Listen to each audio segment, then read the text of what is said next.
जय हिंद दोस्तों, I hope कि आप लोग अच्छे होंगे। दोस्तों, हमारे चैनल में आपका स्वागत है। अगर आप वीडियो को पहली बार देख रहे हैं तो सब्सक्राइब करिए, बेल आइकन को प्रेस करिए, जिससे कि हमारा हर वीडियो का नोटिफिकेशन आपको सबसे पहले मिल जाए। आज के वक्त में हम इंसानी स्वभाव के बारे में बहुत कुछ जानते हैं। हम जानते हैं कि एक दिए गए हालात में एक व्यक्ति किस तरह से बर्ताव करेगा। अगर कंपनियों को अपने ग्राहकों से कुछ काम करवाना होता है तो वे उस तरह का माहौल बना देती हैं और हम उसके हिसाब से अपना काम करने लगते हैं। इस तरह से हम हर दिन अपने बहुत से पैसे खर्च कर देते हैं, जिससे हमें लंबे समय में नुकसान हो रहा है। ये किताब हमें बताती है कि किस तरह से कंपनियां हमारी इस मानसिकता का इस्तेमाल करती हैं। ये किताब हमें उस मानसिकता के बारे में बताती है जो हमें अक्सर गलत फैसले लेने पर मजबूर कर देती है। साथ ही ये किताब हमें बताती है कि किस तरह से हम इस पर काबू पा सकते हैं। इसे पढ़कर आप सीखेंगे किस तरह से हम हर रोज के फैसले लेने में शॉर्टकट का इस्तेमाल करते हैं। एक ही बात को अलग अलग तरह से बोलने से किस तरह से हमारे फैसले बदल सकते हैं। कैसे आप अपनी इस मानसिकता पर काबू पा सकते हैं। पहला सबक, हम अपने पैसों को जरूरी जगह पर खर्च नहीं करते क्योंकि हम दूसरे ऑप्शन पर ध्यान नहीं देते। इस किताब के लेखक एरिली ने एक बार कुछ लोगों से सवाल किया कि वे एक नई गाड़ी खरीदने के लिए अपने कौन से दूसरे खर्चों के साथ समझौता कर सकते हैं। बहुत से लोगों ने कहा कि वे एक गाड़ी नहीं खरीदेंगे। वे लोग अपने हर रोज के खर्चों के साथ समझौता नहीं करना चाहते। बहुत कम लोग थे जिन्होंने कहा कि वे इसके लिए होटल में खाना खाना या फिर छुट्टियों पर जाना छोड़ देंगे। पैसों को लेकर लोगों के बहुत अलग विचार हैं, लेकिन ये सब मानते हैं कि हर दिन की जिंदगी में पैसा जरूरी है। लेकिन फिर भी हम अपने बेकार के खर्चों को कम करने के बारे में नहीं सोचते। हमें जब कुछ खरीदना होता है तो हम ये नहीं सोचते कि हम उस पैसे को किसी दूसरी चीज पर खर्च कर सकते हैं। इकोनॉमिक्स में इसे अपॉर्चुनिटी कॉस्ट कहा जाता है। इसका मतलब होता है बेकार की चीजों पर पैसा खर्च करके हम जब जरूरी चीजों पर पैसा खर्च नहीं करते तो उससे हमें कितना नुकसान होता है।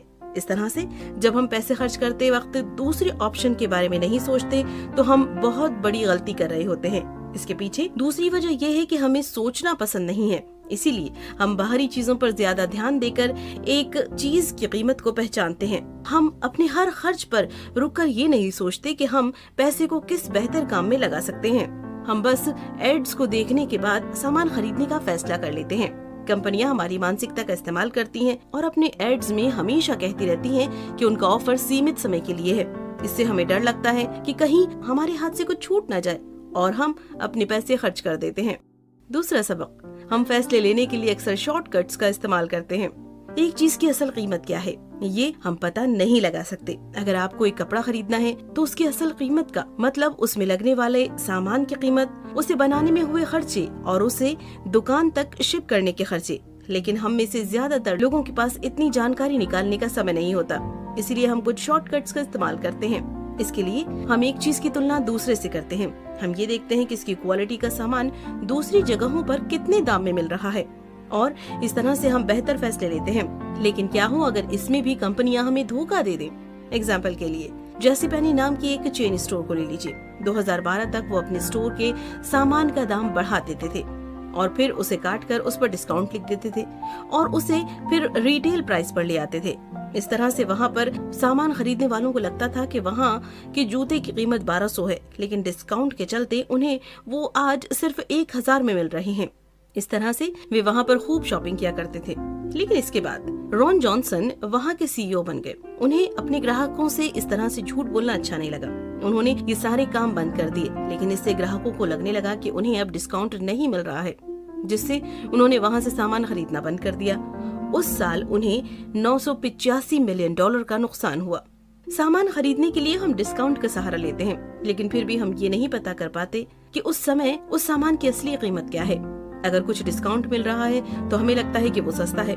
इस तरह से हम अपनी जिंदगी के दूसरे हिस्सों में भी शॉर्टकट का इस्तेमाल करते हैं। एक एक्सपेरिमेंट में कुछ लोगों के सामने एक टेबल पर एक सूप का कटोरा रखा गया। उस कटोरे के नीचे सूप फिर से भरा जा सकता था, लेकिन उसे खाने वालों को इसका पता नहीं था। जब लोग उस सूप को खाने लगे तो कुछ लोग बस खाते ही गए। वे खा रहे थे, लेकिन कटोरे का सूप खत्म नहीं हो रहा था क्योंकि उसे नीचे से फिर से भर दिया जा रहा था। उन्हें तब तक भूख लग रही थी जब तक कटोरा खाली नहीं हुआ। इस तरह से हम कटोरे के खाली हो जाने को अपनी भूख के शांत हो जाने से देखते हैं। तीसरा सबक, भावनाएं हमारे पैसों की आदतों पर काफी हद तक असर डालती हैं। जरा इन दो हालात पर गौर कीजिए। एक हालात में आप 100 रुपए का एक टिकट खरीदने के लिए जाते हैं, लेकिन बाद में आपका वो टिकट खो जाता है। क्या आप फिर से वो टिकट खरीदने के लिए जाएंगे? दूसरे हालात में आप टिकट लेने के लिए जा रहे थे, लेकिन रास्ते में आपका 100 रुपया खो जाता है। आप क्या 100 रुपए और निकाल कर टिकट लेने जाएंगे? इन दोनों ही हालात में आपको नुकसान बराबर का हुआ है, लेकिन हम लॉजिक की बात करें तो दोनों में कोई अंतर नहीं है और आपका जवाब दोनों ही हालात में एक ही होना चाहिए था। लेकिन फिर भी बहुत से लोग कहते हैं कि टिकट के खो जाने पर वे फिर से दूसरा टिकट नहीं लेने जाएंगे, लेकिन अगर पैसा खो जाए तो वे और पैसा निकाल कर टिकट लेने जाएंगे। ऐसे हालात में हम अपनी मेंटल अकाउंटिंग का सहारा लेते हैं, जो कि कभी कभी हमें गलत फैसले लेने पर मजबूर कर सकता है। यहाँ पर हम दोनों हालात में अलग फैसला ले रहे हैं, जबकि दोनों में नुकसान एक जैसा हो रहा है। हम ये काम हर रोज करते हैं।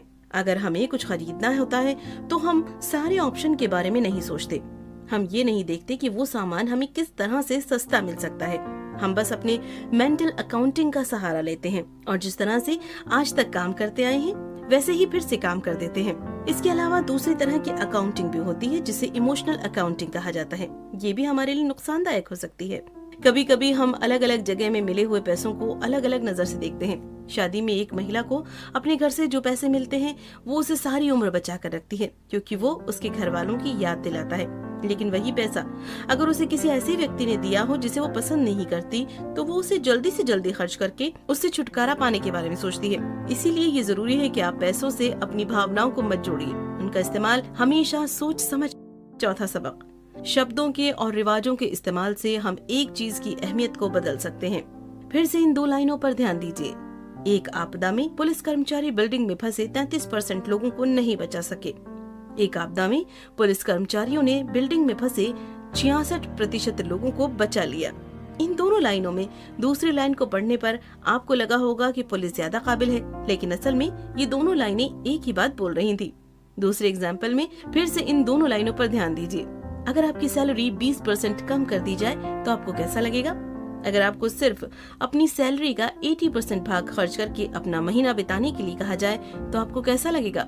1988 में जर्नल ऑफ कंज्यूमर रिसर्च की एक स्टडी में पाया गया कि ज्यादातर लोगों का जवाब था कि वे दूसरे ऑप्शन के हिसाब से जीना पसंद करेंगे, लेकिन असल में इन दोनों ही हालात में कुछ अंतर नहीं था। ये दो लाइनें एक ही बात को अलग अलग तरह से बोल रही हैं।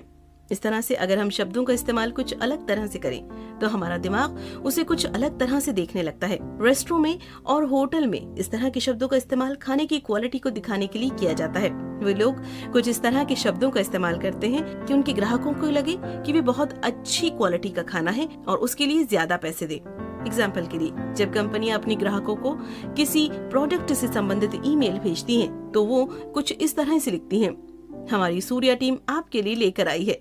यहाँ पर सूर्या कंपनी का नाम है।